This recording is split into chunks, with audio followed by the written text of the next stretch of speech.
Welcome back to the Analog Dungeon. Here's the final part of our series on Keep on the Borderlands. Continuing clockwise from the Bugbear Job Fair. Yes. The next caves are the orcs. Okay. I had a feeling these guys were coming. Yep. There is another orc. There are two orc lairs further down the way. The first one is all the way towards the entrance. So you could potentially take these orcs on if you wanted to be really like, I'm going to stay near the very entrance to the ravine. Mm-hmm. We may go up a level, but I'm going to stay really close to the entrance, as opposed to the tip. So I'm going to start with like this very first. So there's... Don't call it the tip, Russell. No. Don't call it the tip. You want to stay shaft? No, I don't call it the tip. Don't call it the head.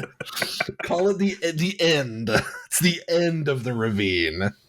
So if you're on the neck or the back of this Dilophosaurus head, if you're in the that is the map. If you're in the grundle portion. So there's two caves that have orc lairs in them. Mm-hmm. One that is kind of right near the entrance on the second level, and the other one that is between it and the Bugbear. Right, and this is like straight above the kobold lair, right? Roughly, yeah. You go straight up and there's one, or you can go closer to the entrance and there's the other. Yeah. So these orcs, again, they're orcs. Mm-hmm. Heads, skulls, all over the place. Sure. Or traditional orc decorating sensibilities abide. Absolutely, yeah. Feathers, furs, skulls. They make things red somehow, probably soaking in blood. Yeah. Real classic 80s bad guy aesthetic. Oh, yeah. So when you enter, there are two guard rooms with orcs ready to go right near the front. The first one will immediately alert the second to bring more orcs into the fight as fast as possible. There is, after you turn a corner, a much larger room that is a banquet area. Large tables with a large chair at its head where the orc leader normally sits. Mm-hmm. There's a common room with 12 male orcs, 18 females, and 9 young, with a smattering of gold and silver throughout.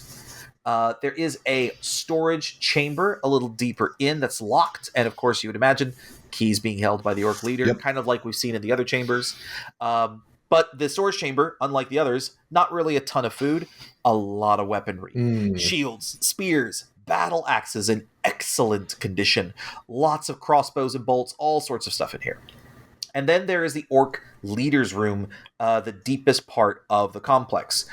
The orc leader is a large creature, clad in chainmail with a +1 shield, carrying a mace. Fights as a 4 hit dice monster, has 15 hit points, adds 2 to damage that he causes when successfully striking an opponent due to his strength and skill. He carries 31 gold pieces and wears a ring set with a gem for a total value of 700 gold. Ooh. Ring. Like, this is... You're putting bling on these monsters to act as that XP right. time that you fight the big guy. Yeah. So you can kill this guy or some other way get his treasure, but either way, and I realize it doesn't work, and I said this earlier, I realize it doesn't work logically, but when you look at it from just a game standpoint, it's ruthlessly effective. Like, it works really, really well. Oh yeah. There is a secret door that leads out of this and into the adjacent orc lair. So if pressed, the leader, who also has, his harem in the room with him, who will fight for him, the leader will wiggle behind the tapestries on the south wall, attempting to work the catch on the secret door to the south to go to the rival tribe of orcs for help.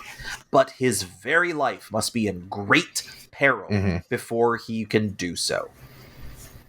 There is a little alcove in a corner used to store arms and treasure that the players can find. There are 2 complete suits of chainmail here, 4 swords, a locked iron chest with 205 copper, 286 silver, 81 gold, 13 platinum pieces, as well as in a small niche on the back wall with a boulder in front of it, a potion of healing, and a scroll with a 6-die fireball spell on it. Ooh. Yeah. That's a good room clearer. Yeah. Especially for these kind of early... Yeah, absolutely. Next room full of Imagine doing this side of the caves and then rolling on the other side and going into the goblin caves and opening the door and there being 36 goblins in there. The guy in front is literally just reaching back for the scroll. Like, I've dreamed of this day. I've dreamed of this day. No, hold on. Stay right where you are. Like, if you wanted to be just absolutely nasty about it, you could take the door off this room. There's about a 20-foot hallway leading up to it, and put some trap portcullises in it. So they slam down, trap the adventurers inside, and then he grabs the scroll of fireballs. I love that. That's a great way to end the night early.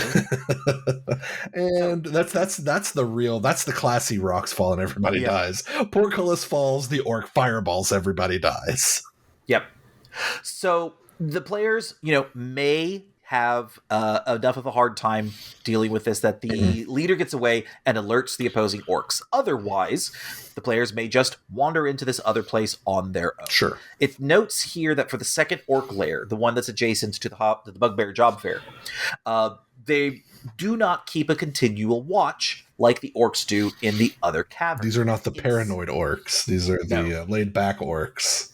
Well, these are the trap making. Oh, these are we think we're smarter. We think we're smart enough not to keep, not to pay attention orcs. Right. I have other people for this. Yes. So they keep a series of near invisible strings running across the entry passage about 11 feet from the entrance. When any string is tripped, a heavy weighted net suspended from the ceiling drops on the intruders, and metal pieces tied to it will create an alarm sound. Oh, okay. There's a chance players can see these, but it's meant to be very difficult. And within one round, all the orcs that have been waiting in the common chamber nearby will arm themselves and move in to attack the players as they're struggling to get out of the net. From the common room, there are 9 orcs with shields and swords, 8 females and 3 young. There's smatterings of coinage between them. It notes the place is a mess, and there is nothing of great value to be found here. They spent it all on that dope net trap. Yeah. There is another common room directly opposite the far side. So kind of you get a pincher maneuver where orcs all kind of get their stuff together and then charge in from left and right as the net is trying to be pulled off the group. There are 6 males here with crossbows, 4 females, non-combatants. Each has treasure similar to the others. Otherwise, it's just the same as kind of the first, except this is where more of them come together to eat. Further in, you're going to have the leader's room. There is a guard always posted just inside the door who cannot be surprised. He's aesthetic, like he is fucking locked in. He cannot be surprised. He is walk out naked. He's expecting it. He's expecting everything. From a very, very young and tender age, the orc uncles would try to take his nose, only to find that their own noses had been taken. And they said, "Ah, yes, this one is destined for guard. He will be a guard." Yep. He immediately shouts an alarm if any intruders attempt to enter. Behind him are stacks of barrels and boxes and sacks, extra supplies for the tribe. No other items here have value. The foodstuffs are not up to human standards. The leader. I'll tell you what human standards are. Don't try to tell me what human standards are. I was in the kobold area and enjoyed it. I roasted the shitty rats. I ate the rat with the necklace. Oi. So further in, there is the leader, a very large orc wearing plate mail, carrying a shield, who uses a sword. At his belt is a magical hand axe +1 that he will throw. Hey, that could be the pair of the other hand axe +1 that you found. Right? Nice to walk around with a pair. Nice matched pair, yeah. His belt is made of silver with a gold buckle, total value 160 gold pieces. His sword is a 100 gold piece gem set in the pommel. In his purse are 8 gold pieces, 17 electrum, and 5 silver. His mate is equal to a male orc in combat. He has a bracelet of ivory worth 100 gold pieces. The area is well furnished. Small chest of drawers containing a sack with 50 platinum tied shut with a rope of climbing. Ooh, we love a rope of climbing. Yeah. Another classic like a D&D. really, really nice rope wrapped around. Like, this is some good rope. Good-ass rope. Yeah. The courtier that made this was quite skilled. Right? Now you know what a rope maker is called. There you go.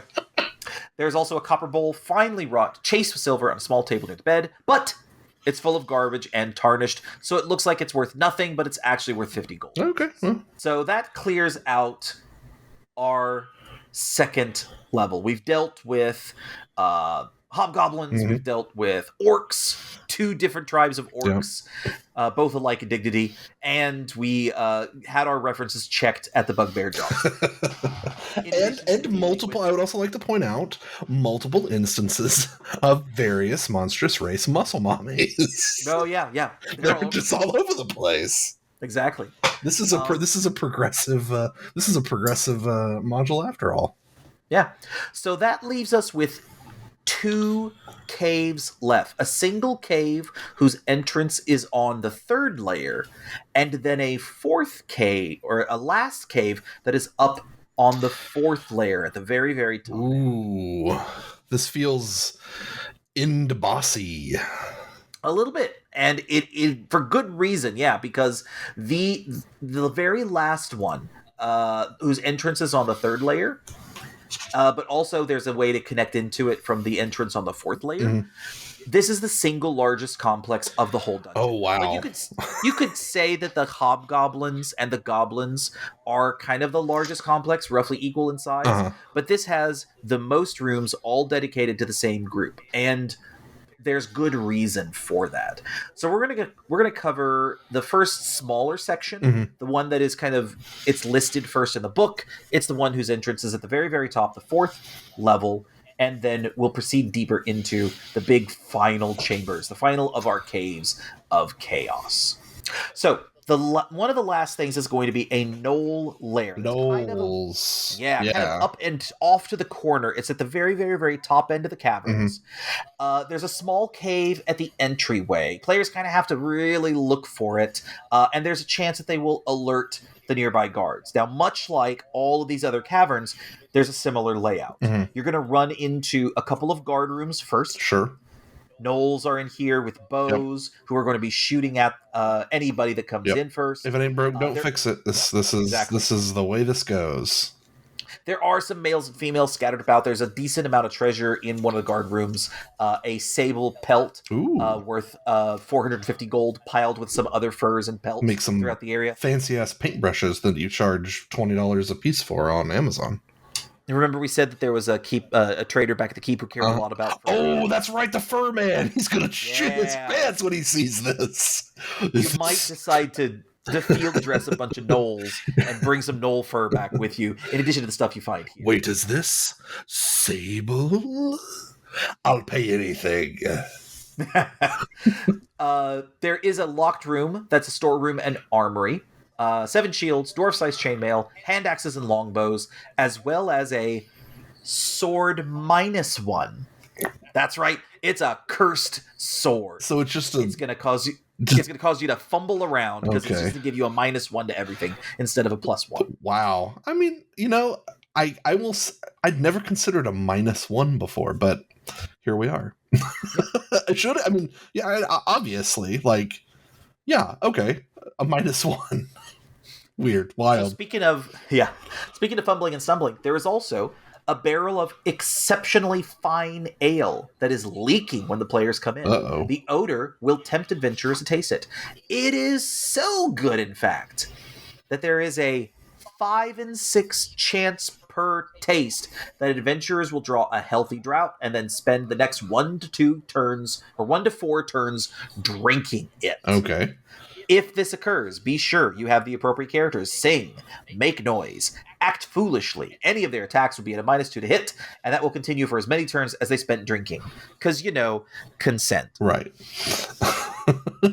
It's like, you taste this. It's so damn good, you become a drunkard. It's like, yeah, you mean like my grandfather. Yeah. Real world, CBN, yeah. There you go. That is a little lame. If you're like, I take a drink. Oh, well, now you're drunk, and you can't stop singing. And it's like, have you ever drank before? Do you want to have a conversation about your life experience here? Right. Because you can drink and not sing. Like, it's okay. There is a common room with 6 male and 18 young gnolls, as well as the Where did these freaking gnolls get craft beer from? Yeah, right. Like, especially in a leaking. Okay, so we're backing up. a giant barrel of beer that's great beer. Beer's so good you literally cannot help but drink it, and it's leaking. They've got to be making this beer. Like, these have to be they have to be brewing this beer. Nothing else makes sense. If they just got it from somebody, there's no way they get it up here and it like doesn't all leak out by the time the chances of that are astronomical. These gnolls, this is the Gnoll Brewery. We're in the Gnoll Brewery. I bet they have great pizza somewhere in this cavern complex. You could get a great slice of pizza and pay $80 for it. We're doing brick oven sourdough. This is the Gnoll Brewery. And craft brew. Yeah, craft brew and $40 pizza. Absolutely.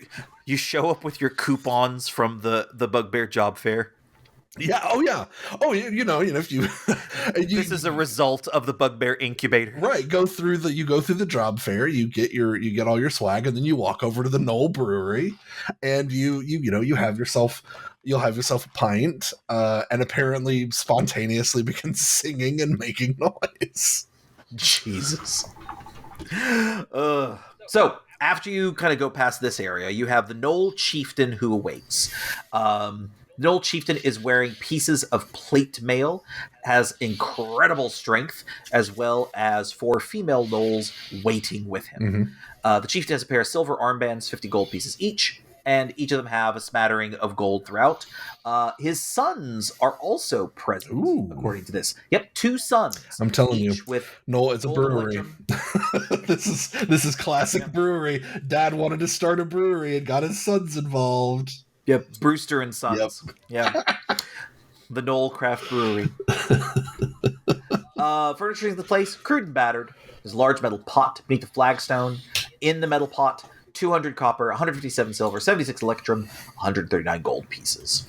There is a secret door unknown to all of the gnolls, which leads into the last of the dungeon complexes. Just inside the secret entrance is the skeleton of a human thief, his leg broken, and he must have died trying to escape through the secret door. The rotten leather armor and corroded weapons are valueless, but the purse at the belt holds 12 gems worth 50 gold pieces each, and the elven boots on his bony feet are still in usable shape. So you can potentially find some really nice boots. Other than that, and the ale, right. Other than that, and your pizza and your a very alcoholic craft brew, right? This feels kind of samey to a lot of those others. It feels yeah. It's like a palette. It feels palette swappy, basically. A little bit, yeah. And it is kind of tucked way up on the side of this. So it's possible that players may wait until the very end to deal with these guys, and that'd be a kind of a weird... It'd be a little bit of a... You expect there to be... Because this is... Assuming you've done all of the other caves, and this is the last one you hit, it does feel generic for this place, for sure. Yeah. And to an extent, we could say that, all of these feel a little bit generic. We talked up a lot of the connectedness, a lot of the little details that get added in, and those are excellent. And they're part of the reason why this is such a beloved module. But you also can kind of see the bones of the checklist of, okay, we got our goblins, we got our hobgoblins and bugbears, we got an ogre and an owlbear, we got a couple of biggins, we got orcs aplenty, we got gnolls. There's even a minotaur. Yeah, it's a tour of... I mean, the only thing we have, and I'm going to say this not knowing what's in the final chamber, and if depending on what noise you make, I'll know if I've guessed it right. You're getting all of the classic creatures that you're going to encounter, with the exception of any sort of undead. Yes, or potentially the titular dragon, or a dragon. Yeah. But as a reminder, This is module B2. This is meant to introduce first to third level players. This is meant to get people kind of started. So Sure. having the buffet of different monster types Yeah. and kind of introducing them in this Yeah. way, it's really a nice, again, a nice way to be able to lay these out, Right. and a way that leads to this being a great series of modules. And you could pull and place all sorts of different monsters. You could easily pull this structure out and just swap out a lot of pieces within it for real monsters from like the current. And I think you could make this an easily and we doable. take it for granted that we know what all these monsters are and we're familiar with all of them and everything. But putting yourselves in the shoes or the chairs of the people who played this back in the 70s, you're going to be playing with people who probably haven't read every fantasy book ever written. They may not. I mean, there are certain things they're just not going to know what they are. Bugbears are going to be new. Gnolls are going to be new. Hobgoblins are probably going to be new unless they've read The Lord of the Rings. Orcs are definitely going to be new. And so it feels samey now, but if you're a D&D player and you're being introduced to the game, this really does give you a base of knowledge for the rest of your career as a D&D player. Like, what a goblin is, what a gnoll is, and you take away the difficulty or the time process that would require to learn that later. You get it here in your gentrification of the Caves of Chaos. Yeah.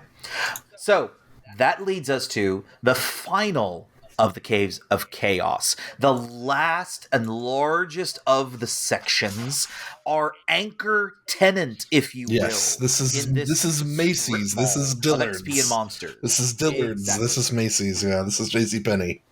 That's right. You have arrived at the Shrine of Evil Chaos. It's cultists, baby. Okay, that's a good one. Wait, the Shrine of Evil Chaos? That's exactly what that is what the name on the anchor tenant sign at the Evil very front of the complex says. The Shrine of Evil Chaos. The names I will not get over. In the not naming, I understand. Like, and I'm down with it because it lets people put their own stamp on it. Love that. This is basically like naming naming your bad guys, the group of bad guys who do things that people don't like. Or perhaps to go back to our other classics, the Den of Yes, this is the Den of Evil. This is the I am a fucking Den of Evil stan. I like Den of Evil, but Evil Chaos is a little too on the nose. Like, what's that marketing pitch meeting look like? We've got a great group here. I really like what we're doing. I really like what we stand for with the evil and the chaos. I really think we just need something really punchy.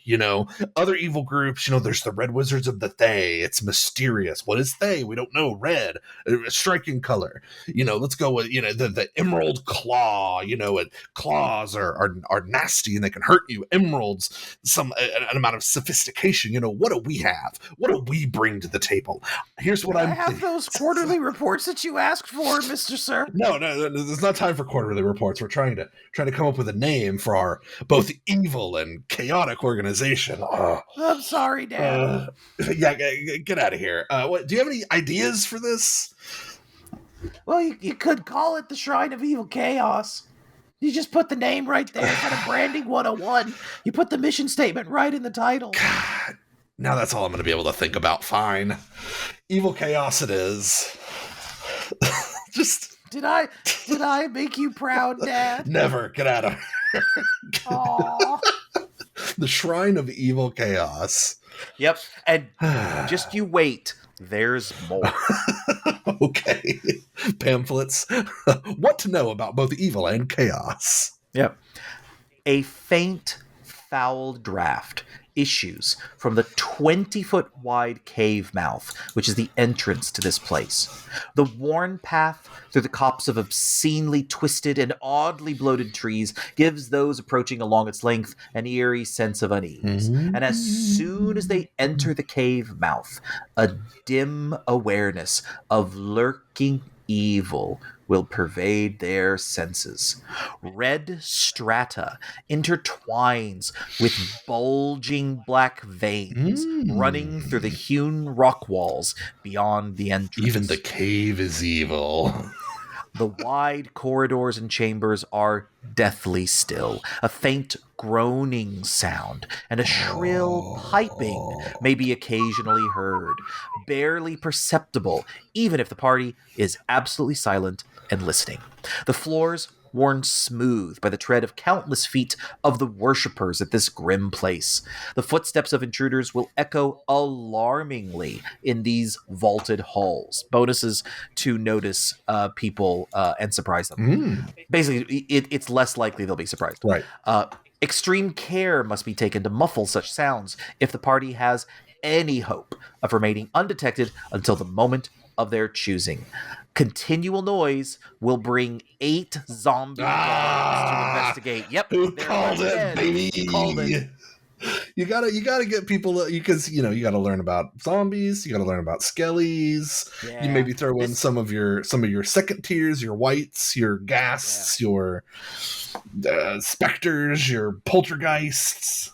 So this is the section that you want to bloodborne it up. Yes. You want to throw your Soulsborne, feelings of gothic horror. You want to take all the satanic panic imagery and you want to throw everything at this section. This is what they were holding up in the Senate hearings that they undoubtedly had about how evil this Dungeons and Dragons games were. This is why we didn't have demons in D&D from 1986 until 1997. Yeah, so you're a party of adventurers, sure, right? I frequently am, yes. Yeah, so what's kind of your best bet when you're facing down a group of, as they're described, ghastly monsters clad in filthy red and black striped uniform, carrying cleaver-like battle axes? Jesus, that's some freaking American McGee shit. I mean, these are straight off the cover of Black Parade. Yeah, it's right? This is like get the NPR play. Tim Burton presents.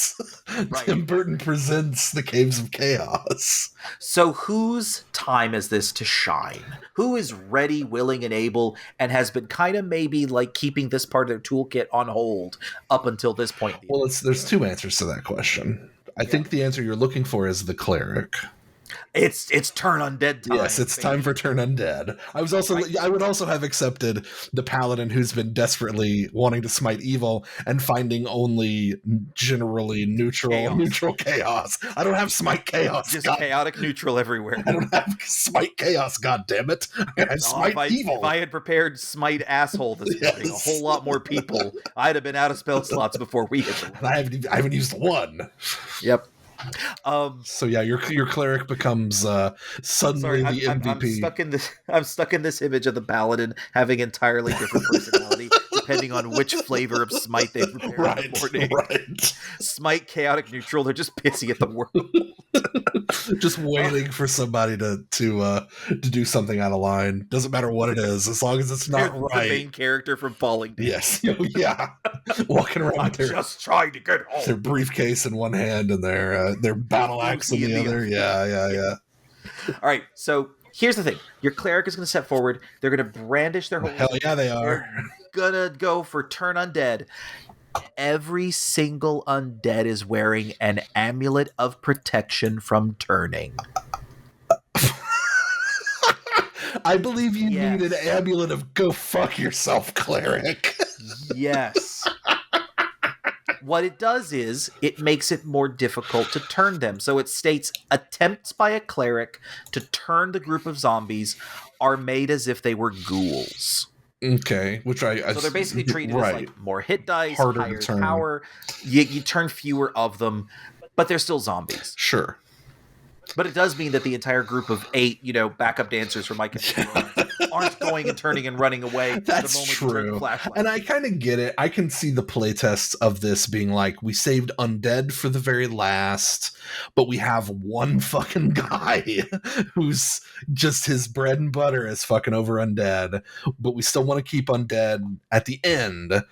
So this is as strong as the characters are going to be. He's undoubtedly going to be able to, but we want to still show these classic monsters. We'll just everyone break out the go fuck yourself paladin medals. So there are three kind of wings to this place that we can look at. One is very short. If you're entering the main entrance, you go south down the big wide hallway. There's a couple of rooms that have to deal with some skeletons we'll cover. Mm-hmm. Heading north and west, that's kind of the main complex where a lot of the cultists and everything are. Or you can follow some stairs down. And remember we said going back down, kind of a little easier. Mm-hmm. There are chambers here where there are prison cells, torture rooms, and also this is where you might connect back into that secret entrance from the gnolls. So it's possible that if you found that secret entrance from the gnolls, you started the Shrine of Evil Chaos kind of from this lower end first. You went in that weird back door. Exactly, yeah. So we'll start with our kind of southern wing, this little collection of three areas. Mm-hmm. The first thing you'll notice as you head down this big hallway, it splits off, and in the corner of one area, there is a big passage that has been completely filled in with large rocks and boulders, sealing off the tunnel. It says it could take 100 man turns. So if what the hell is a man turn? If you had 20 people, they would each take a minute-long turn, and it would take them 20 people would take 5 whole turns to get this. It basically is like one person taking a minute to work on this. It's going to take 100 minutes. Right? Gotcha. And the more people you add, the less. Yeah, the 2 people it takes 50 minutes. 3 people it takes some amount of math. Right. Yep. You have the option of allowing this passage to lead somewhere to the southwest of the Caves of Chaos, or possibly to the Cave of the Unknown. Okay. If you opt for the latter case, of course, prepare an appropriate underground area map, stock it with monsters and treasures. So this is like the typical, hey, this is blocked up, but you could have it lead somewhere if you want to. Right, if you want to continue this on and you want to have... Because this module goes to what, level 3? 4? Yes. This could be your while you're running this, you're putting together your 4th level Caves of the Unknown, and this is the way you get to your Caves of the Unknown. That makes sense. Yep.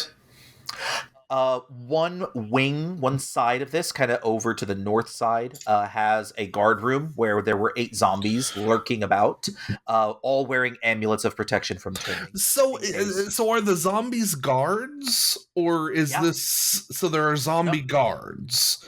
This isn't. It's a pile of zombies that have been specifically put together to act as guards, attacking anyone that comes in that is not part of the cult. Because usually it's not as well. When it comes to undead, it's not as well organized. Yeah. You're dealing with some sort of errant evil magic that's risen, and it's kind of at random. It's interesting to have zombies being zombie guards, effectively.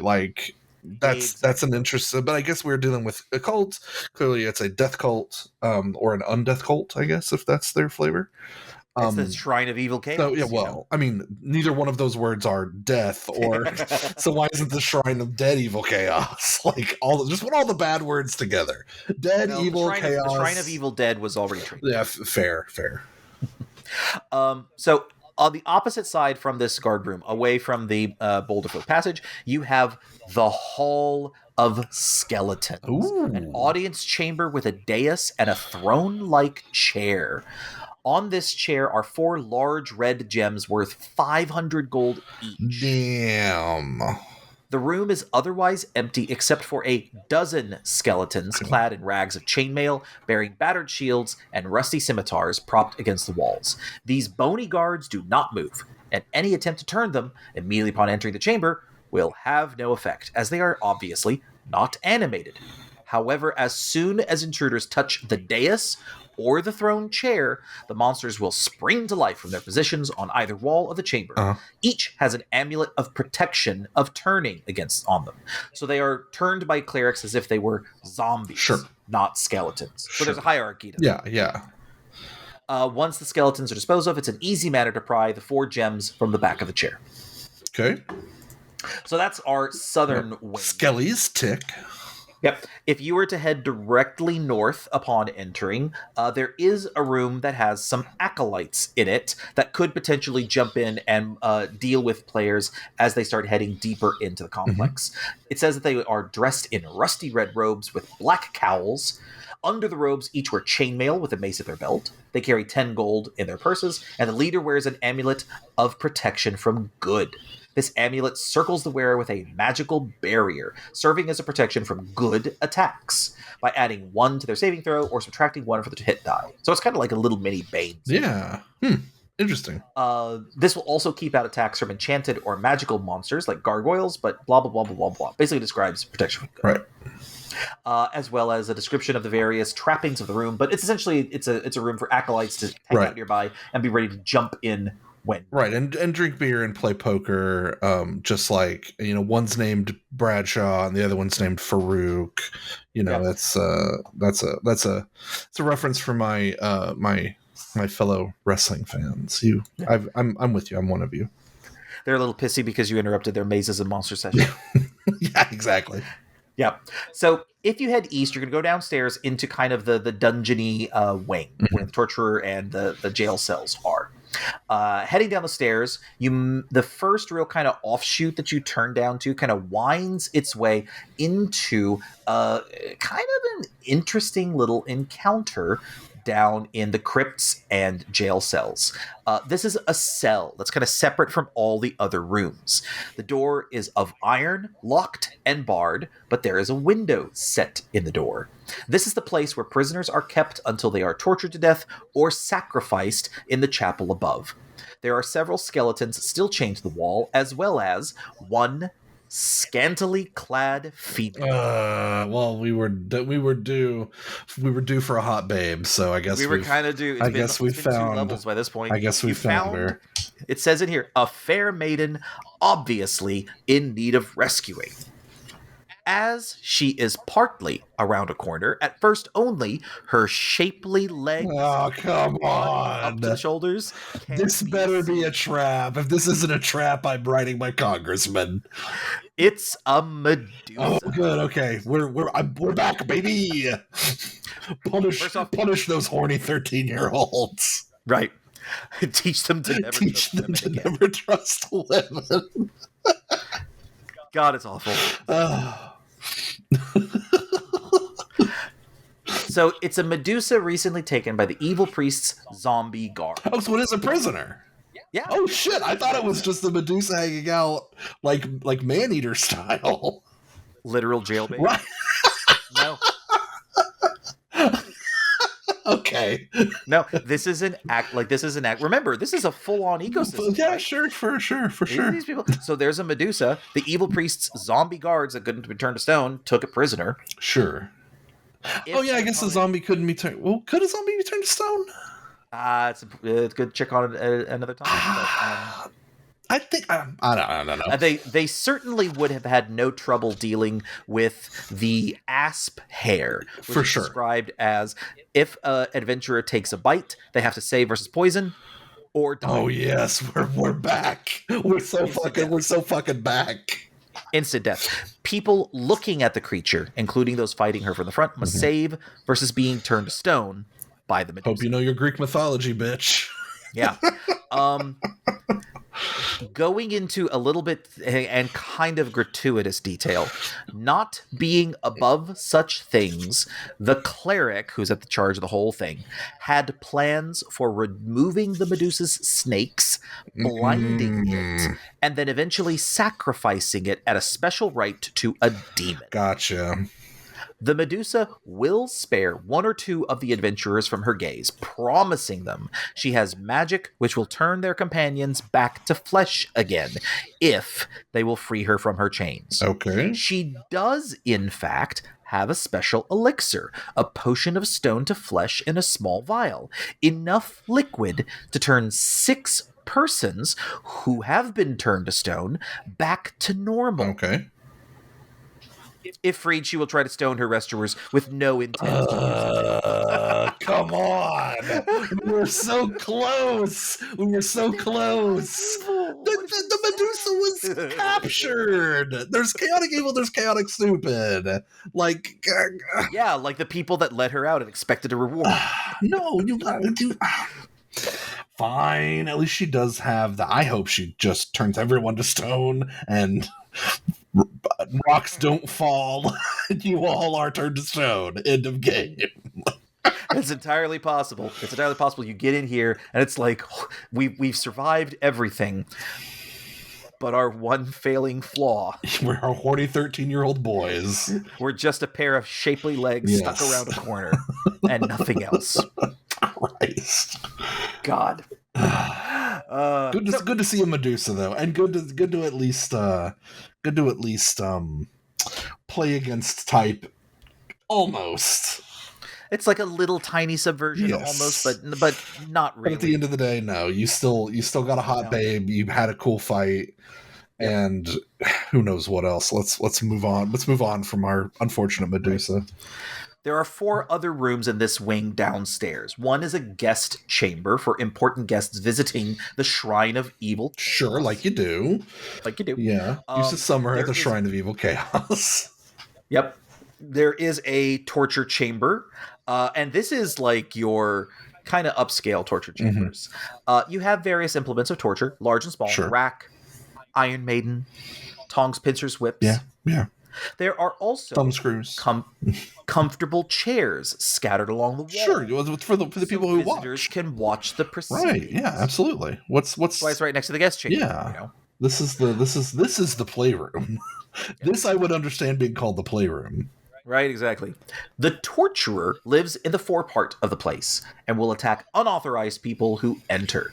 Which begs the question: could you convince them that you're authorized? Yeah. No, I'm supposed to be here. We're here for the 3 o'clock. We're here for the 3 o'clock torture. Listen, these lanyards from the bugbears, you know we're on the list. Yeah, we're on the list. We're here for that 3 o'clock torture. What do you got? Torture yourself. What do you have in the way of a? What do you just cut something off? Let's see what you're working with. Yep. Hidden in the mattress, there's 135 gold pieces and a bracelet worth 700 gold pieces. A little further down, there is a storage chamber with many piles of boxes, crates, barrels, sacks, and so forth. All the supplies needed for the temple. There is nothing of value, and if the party stays inside the room for longer than 3 rounds, a gelatinous cube will move into the corridor and block their exit. Ooh, and we know how gelatinous cubes work. Oh, yes. They're invisible. You run right into it. Now, players might actually see this one because suspended inside of it, there are quite a few bones, parts of a victim not wholly digested, as well as a D12 each of copper, silver, electrum, gold, and platinum. One of the bones is actually a wand of enemy detection. If it is not gotten out of the monster within 1 round, it will be ruined by digestive uses. So this isn't a surprise gelatinous cube. This is a seductive gelatinous cube. As if there was such a thing. And there definitely is if you Google that. Just gonna lurch forward a little bit. I'm just here to clean unless unless you're into that sort of thing. I'm not really looking to take a dip inside me unless I'm not really up to engulfing anyone today unless I'm really done with the engulfing for the exactly. Unless the last room down here is a crypt that has been bolted shut. Door to the room sealed off. There's a long hall of roughly hewn stone with a low ceiling inside, and in it are many coffins and large sarcophagi with the remains of servants from the Temple of Chaos. The 6th tomb opened will have a white inside of it. Oh, you want nasty on that? Yeah, whites are bad.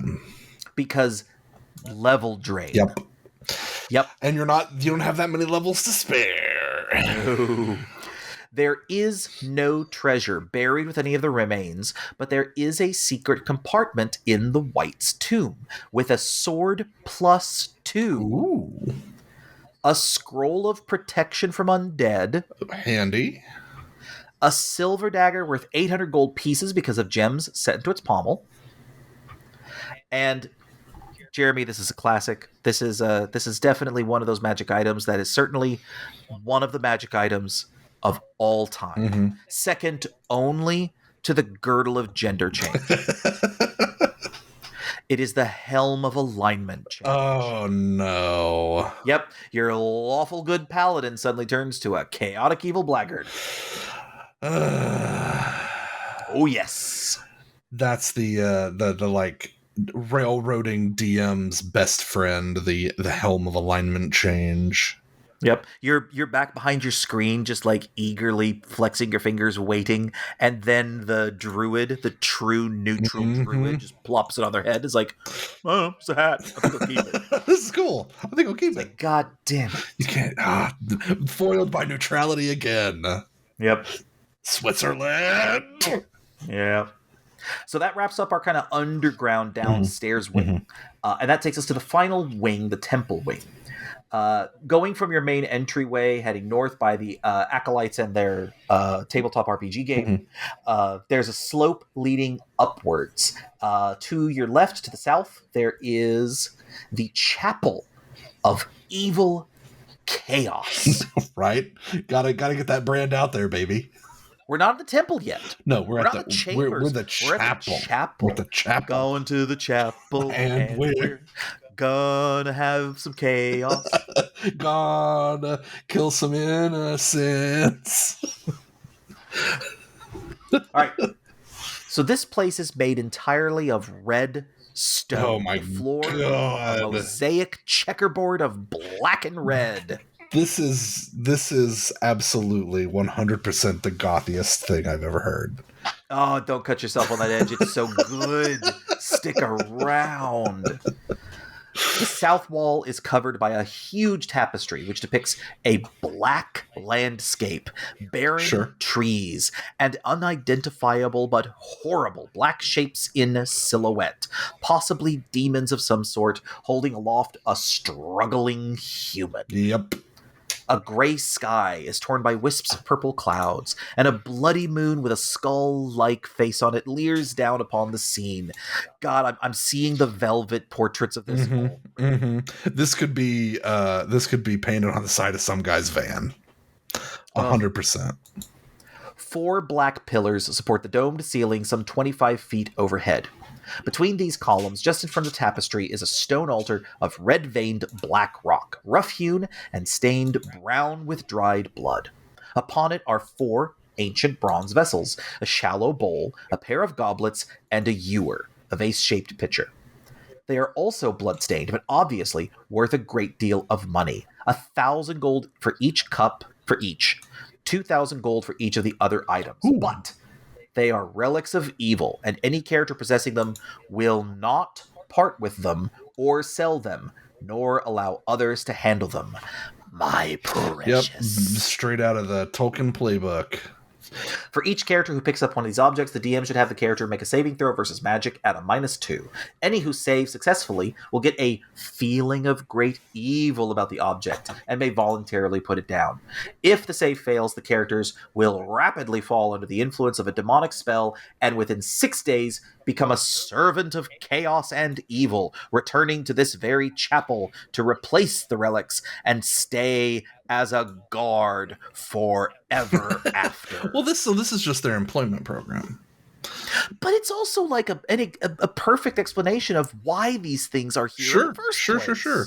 The number of times that thing is gone and like a guy just pokes his head in and goes, okay, well, I guess we're going to be getting a new guard in a couple of days. That's cool. Right. I'll clear out a bunk. Just continues on. There's an entire like shelf full of them. Yeah, exactly. just put them everywhere. Recruitment program. Yeah, just put them everywhere, wherever. Yeah. It's like a low-level recruitment spell for demons, and just this is so evil and terrible. It's like, no, this is like the 1,000 level. Yeah. This is like the easy. This is where we start. You should see some of the real freaky shit we can do. Yeah. If someone attempts to destroy the relics, that's not a bad idea. Sure. Warhammer. Yeah. Start smashing. Another Tolkien-esque, put it on the stump and hit it with your axe. The great bell in the temple will sound, and the shrine's residents will come running. A detect evil cast on the spells will cause them to glow ugly purple. It's one of the first times I think I've heard detect evil described as what happens when you cast it. Yeah, having it glow a color Like Yeah, yeah. just like give you the vibes of what Yes. happens. What is the vibes of this? What's the color vibes? It's very like horoscope girly. Like what's the aura? Like what is it giving? It's giving really evil, but like this is giving kind of like coquettish evil, like a little evil, but you're kind of into it. It's like you're kind of feeling it, but you're not. But you're you not, know, but you are. yeah, But but you really could. but nah, but maybe. But like, are you going to? Are you gonna? Do we get some evil for the table? Do we want some evil for the table? Do you want some evil for the table? Do you want some evil for the table? We're gonna have some evil for the table. We're gonna split some evil. I think we're gonna have some evil. We're gonna split some evil. Yeah. We'll put a little bit on each check. It also says that if a character has taken the items, has a dispel magic and then bless spell cast on them, Sure. there's a 60% chance of removing the evil on the first day, 50 on the second, etc., etc. Otherwise, nothing will be able to save the character. So you are absolutely you're locked in if you save that. If you save that, or if you fail that save, you are freaking locked in. I mean, that's a pretty wild story moment. You clear out most of this place, you escape with all this stuff, and then the rogue, like 3 nights later, is gone. It's just gone. 2 other members of the party have got knives in their backs, and all of these, items are missing. I mean, that's a crazy way to end a campaign, but a fun one. Yeah. But that's just the chapel. We haven't even gotten to the temple. Right. This is and what is a chapel if not just a worse temple? Yeah. So, heading north, you're going to have another room full of adepts, black robes, maroon-colored cowls, plate mail on underneath with maces, wearing copper chains with skull-shaped clasps fashioned of bone, each wearing an amulet of protection from good. They also have cause light wounds. The others have a light spell and a cause fear spell. Ooh. So we're starting to get into our real cultists. Yeah. These are very anti-good. Like this isn't just chaos. This is they added in the evil for a reason, baby. We're starting to see the varsity team. Yes, you're starting to see it. You thought the freaking gnolls were evil. No. Yep. These guys. In the room, it says that they will use their spells first if possible before engaging in combat with weapons. Inside the room, there are 4 beds, 4 small stands, a table, 4 chairs, 4 chests for clothing, and various books and scrolls of evil nature. Evil.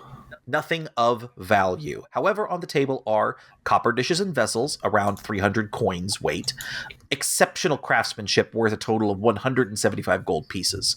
It says the players could choose to explicitly destroy the evil writings that are in each of the chests. If so, they receive an additional 600 experience points for the act, unless they are themselves evil, right. In which case they should receive points for keeping and reading these works.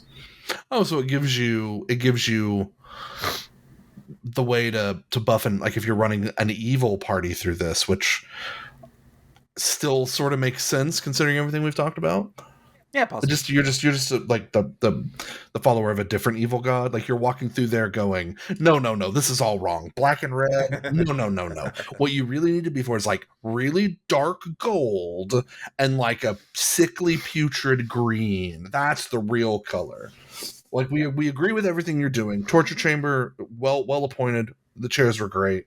The torturing, though, yeah. It's just tacky. It's just tacky. Like you need green and putrid. You need putrid green, old gold. It's classy. Class it up in here. We're definitely no longer with the kind of punk rock era of goth black and red. We're in the Slytherin era. Yes, it's gauche. The black and red is gauche. Yeah. Grow up. Be adults about your evil.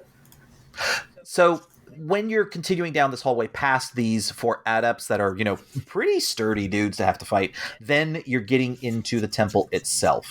Off to the east, there is a room that is the Hall of Undead Warriors, with 4 file rows of undead here. 2 of 10 skeletons each, Ooh. 2 of 10 zombies. Christ, 40 undead? Yikes. Oh, wait. Are they all wearing the amulets?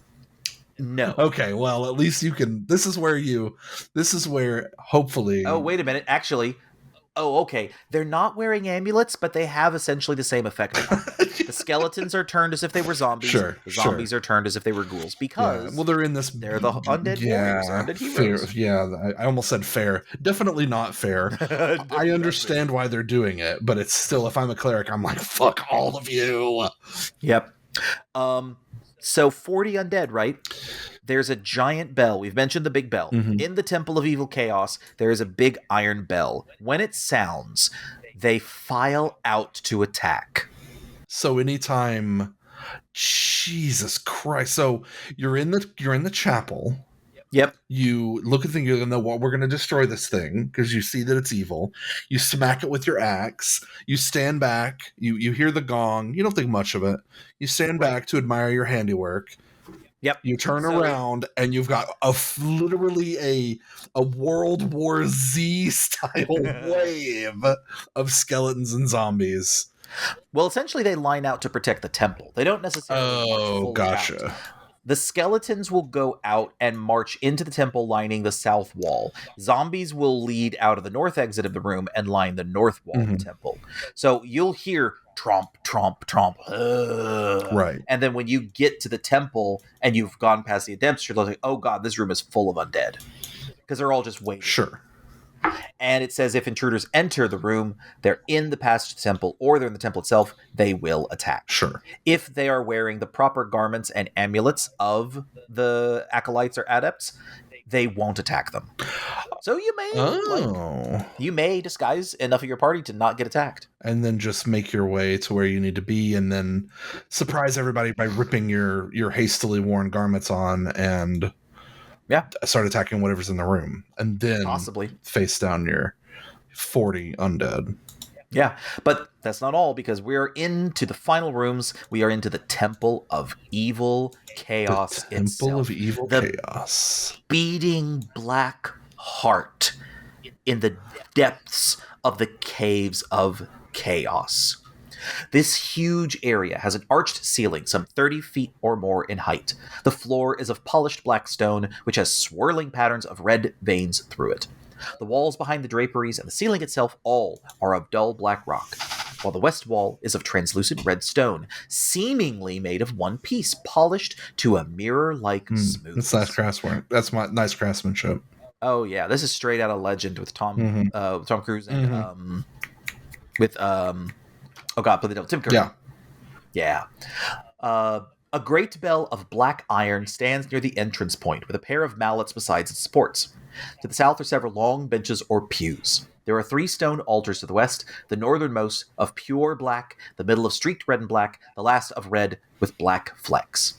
At the western end of the temple is a dais of black stone, with 4 lesser chairs on its lower tier and a great throne above. Your orthodoxy, evil. Yes, yeah.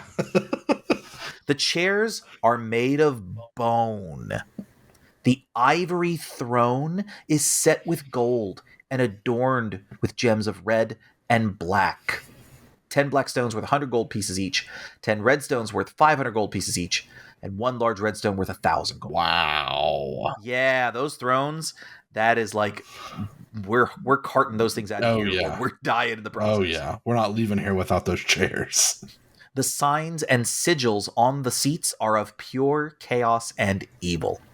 The other walls are covered by draperies of deep purple, with embroidered symbols and evil sayings, done in scarlet and gold and black. Evil sayings. Embroidered pillows with evil sayings on them. One of them is like, no one should. That's so funny. You really shouldn't. You shouldn't. You should. Yeah. No one should. No one. We're not saying you should. You look really fat in those jeans. fatty, no parents. To quote Portal. Just fucking. Oh, just. That's like a joke that we would make. Right. About it, but it's actually a part of it. That's where you know. That's how you know this is special. Yeah. As soon as the party enters the place, black candles in 8 great candelabras on the other side of the place will come alight magically, shooting forth a disgusting red radiance. It's time to get absolutely theatrical. Well, where's the pipe organ, Russell? Right. Shapeless forms of purple, yellow, and green will dance and sway on the western wall, and if anyone looks at them for more than a moment, they must save versus spells or be mesmerized into chanting a hymn to chaotic evil. Imhotep, Imhotep. It is funny that it's a hymn to like evil. It's not a hymn to a god. It's just a hymn to being like, being bad is super fun. Teenagers scare the living shit out That's of basically it. Yeah. Doing bad things is cool. Should 3 or more voices be so raised, the iron bell will sound automatically by magic. But even one such chant will alert the guards of the head cleric. Zombie guards will enter here in 3 rounds after entry, even if the party is quiet. So you're on borrowed time regardless, but there are ways that you can lose even that small amount of time that you're granted. So this is very much like, the big grand finale of you're dealing with some real bad. Oh yeah, for sure. The chambers of the evil priests are adjacent to this place. They're in the back corner is the entrance. The location is the first location for the chambers is an anteroom where special visitors are entertained by the chief cleric. There are lavish furnishings, although none are of particular value except for a golden flagon and cups. These are just worth hundreds of golds. They don't have any evil curses on them. 3 zombies are on guard here. Zombies in plate mail with shields. Yikes. Yeah. They stand unmoving until summoned by a chant for the temple area. Someone enters the area, or they are commanded by the evil priest. Adjacent to this is an additional part of these chambers, which is the private chamber of the evil priest. He is 3rd level, wears plate mail +1, has shield +1, and wears an amulet of protection from good. Right. He attacks with a snake staff, which, if you'll remember, there was a snake staff held by the curate back in the So this is like a negative curate. Exactly. Or it is the curate. He's doing double. He's doing the nega curate. He's doing double duty. He heads both churches. He's the the curate has like dark black hair and sunken eyes, and this guy is his twin brother with like shock white hair. Right. The curate's evil on the weekends. Yeah.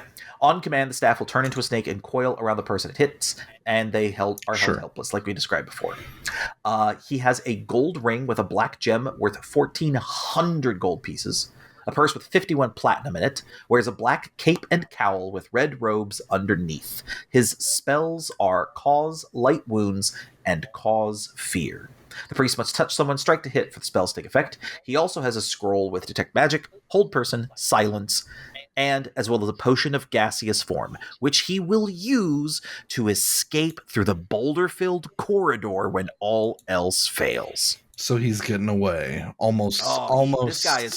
This guy is smart and prepared. But he's also only 3rd level, so it's it's almost nice to let him get away so you can encounter him later at like 8th level. He's 3rd level, casting spells behind 43 undead. Yeah. This guy is like an NPC from Solo Leveling, where the entire army is surrounding the protagonist, and he's in the back casting a whole bunch of spells, with his honor guard standing by waiting to engage. The guy you can't touch until you take out 400 other guys, and then you can finally get into other Solo Leveling plans. Yeah, he's Tusk, basically. The room is lavishly furnished, his private chambers, red carpet, furniture of black wood, velvet upholstery of scarlet, large bed covered in silken covers of black and red cushions and pillows. You know the colors. Sure. Yeah. A demon idol leers from the wall to the north, directly over the bed. If anyone other than the priest touches it, it will topple over on the person, causing damage. Wow. It has 2 gemstone eyes worth 100 gold each.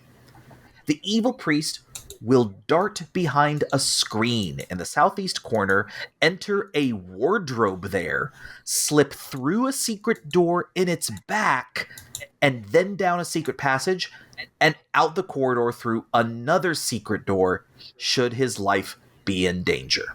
Wow. So Yeah. not only does he have the gaseous form, but he's got like the haunted mansion, the trapdoors and secret compartments, and like he's getting out of there. You're not getting this guy.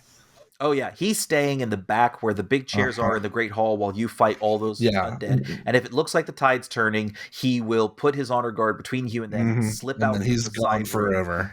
Get into his room, go through the wardrobe, through the secret door out into the main hallway that you came through, and then just start hustling down in order to take the gaseous potion in front of those boulders, and then poop. And he's gone forever.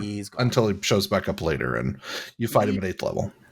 This is someone that maybe you never even get the chance to fight. Yeah. Oh no, I would think not. I mean, possibly. Yeah. He waits until there's 8 zombies or 8 undead left, and then he just fucks off. I mean, why wouldn't he? Yeah. There's another piece to this escape though. When the secret door behind the wardrobe is opened by the party, they're pursuing him. 500 gold pieces and 50 gems with 10 gold piece value each will spill from the wardrobe to hopefully cause them to stop. He rigged that.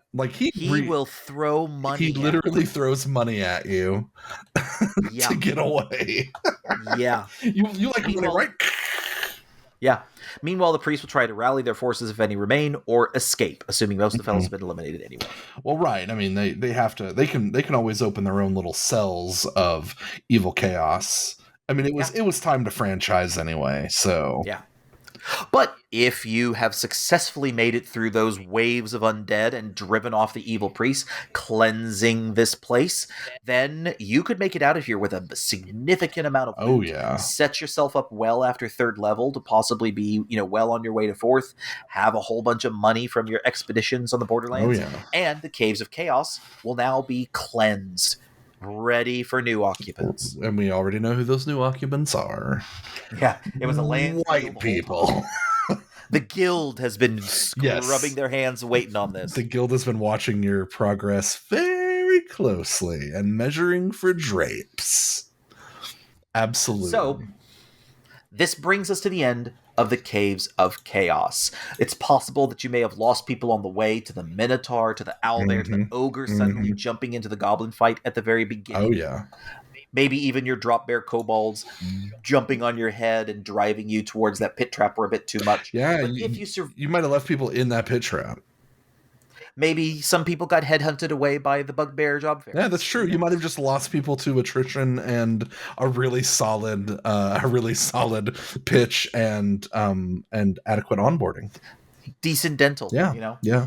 At some point, I'm you know what? Honestly, I tried the adventuring life. It wouldn't happen. I think I'm thinking of it. It's too much walking. I'm taking my talents to bursary instead. But then you go to the, literal shrine of evil chaos with its black and red color scheme, and it's full of undead and evil cultists. And out the other side, fortune, glory, reasonably priced love, and an egg sandwich, all waiting just like Sam Bynes intended. The days ahead look rosy. You've succeeded in cleansing this place of evil and chaos. And now you're ready to move on to other adventures. Or perhaps your dungeon master has decided, you know what? I'm going to take this big bag evil guy and I'm going to make the Cave of the Unknown his secret lair. And it's going to be like a whole new dungeon, a whole new evil place. You think you've seen Black and Red, Tim Burton-esque caverns? You ain't seen nothing yet, baby. This is going to look like a fucking Hot Topic was distilled down into its core essence and then exploded. Yeah, make it real towards the end of Diablo 3 or Diablo 2. Yes, where everything is it's just skulls on skulls. It's just skulls on skulls. So there's a lot of room to take it, but clearly, as we were saying earlier, a lot here to life, a Yeah, lot yeah, here, yeah. structure, attention to detail, Yes. that really makes it like truly that kind of beloved early module for Yes, many and folks. it is a like I think the biggest part of its worth is definitely from like an early beginner standpoint. Like you don't want to run this for people who have run a million of these things, because while there are some fun elements and things like that, it's not new. It's very samey. And I mean, this came first, so a lot of this stuff is going to be pay some homage to what goes on here in the Caves of Chaos. But it's interesting on 2 points, in that it's not only teaching players, but it's also teaching the DMs. The way it's set up is it gives you sort of all the stuff you need to think about before you start an adventure, but gives you still, as the DM, the ability to be creative, to name things, to change things, to make things your own, with while giving you that core of the menu in the tavern, and the specific numbers of these monsters, and like that you give them each a job, and things like that, stuff that when you do set off on your own and you are creating your own stuff, you can think, oh yeah, I'm going to put together a town. I know I'm going to need all these things that my players used, and I'm going to give Mm-hmm. them some sort of life. And I think Exactly. that's it's doing dual purpose. It's teaching your DM and it's teaching your players. And I think because it is so well known and so generally widely beloved, a lot of people have experienced this, and have experienced it in different ways, because it's whatever your DM came up with. And Right. if you have those stories and you're within the sound of my voice, share the stories. I think I would love to hear like a rundown of your Keep on the Borderlands experience. Like, what do you remember about it? What were the things that stand out now that you've sort of looked at it in a general aspect? Like, did you what did you miss? What do you remember still? Like, oh, that owlbear absolutely wrecked us, and we barely escaped with our lives, and my first I character was killed by the Yeah. ogre, right? I would love Yes. to find out if like a party made multiple attempts to free the woman from the jail cell, only to like bite it every Yes, time. every single time. No, this time we can change her, guys. We can change her. We can uh, definitely do it. it's like the head of Vecna all over Yo, again. yeah. You're just just Maybe leave it alone. Just this maybe. just leave it alone. Would love to hear those stories though. If you've got them, share them. Yeah. And if you've never had the opportunity to try this, Yeah. consider using it for a one shot, for like an accelerated beginning. Like I could easily take this and adapt it into today's Oh rules, yeah. because so many of the caverns tend to follow the same pattern, that you can stock them with good encounter level stuff. You can play a few things. There are some things that I would definitely change Sure. with the structure of the Caves of Chaos overall. Again, if you're looking at old school rules, if you're from the old school rules group on Reddit, definitely give this one a shot for your new campaigns or your new Mhm. adventures. Consider adding a lot more ties back to the keep, specific things that people are looking for. Yes. Finding prisoners like the merchant early on and taking them back to the keep for rewards, those are great. But finding ways for the guild to have maybe a larger role to play Yeah. by, also getting specific items that had been stolen, that the people who made it back alive said was stolen by this group of people, and you have to track down, oh, we need the orc lair, so we have to find where the orc lair is. And you can stagger those kinds of quest hooks in such a way that it leads people to where they naturally want to go. You want them to go take on the bugbears next. You don't Mhm. want them to get Mhm. distracted and go to the gnolls. Right. So you specifically tell them about like bugbears raiding and kidnapping someone, and you need to go take care of them right away. Right. We I kind of would looked also, at this as like you just randomly choose, but there's no reason there's nothing that says you can't be led this way. Like yeah, you want to find the gnolls, then track the gnolls, and there are ways to do that in the game. yeah. I would also, to help encourage like a little bit more of that ecosystem, I'm imagining like your players dealing with this and then maybe retreating into the woods, camping out in the Hmm. woods for a night, Hmm. and then coming back the next day. I would definitely send out attack parties, and I Oh, would for make sure. those attack parties, those hunters, possibly like a little higher than what the players are ready to deal with. Make it a small group of the bugbears if they had just finished or are in the middle of dealing with the kobolds. Maybe the owl bear gets out of its cave and goes hunting at night while the players are camped out or Mm-hmm. trying to lay an Mm-hmm. ambush.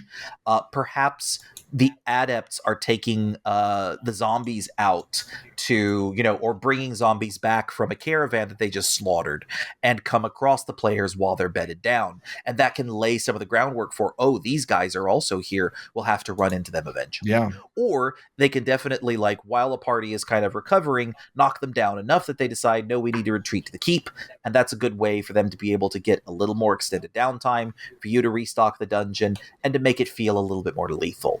Those are things that I would definitely add in to help Mm-hmm. increase and sell the idea that this is both a living, breathing environment, and also would kind of drive a little bit more of that. We're not just at the caves and we're just going to stay camped out in the bush for weeks on end dealing with this place, kind of systemically breaking down every single piece of it. Right. Give yourself some story. Give some reasons to go back. Give some reasons to make multiple trips, and you're definitely going to have, I think, a more well-rounded time as you visit the good old keep on the Borderlands. Thank you for listening to the Analog Dungeon. Don't miss our next episode coming in 2 weeks. In fact, we have something new for you every other Tuesday. If you hate cliffhangers and like your podcasts long and all at once, we offer this entire episode from start to finish, uninterrupted, over on our Patreon. Find out more at our home base, analogdungeon.com. Communicate directly with the podcast algorithm by subscribing, liking every episode, or leaving a comment, and we promise to love you until the day we die, and then are inevitably reincarnated for the next campaign. We will see you next time!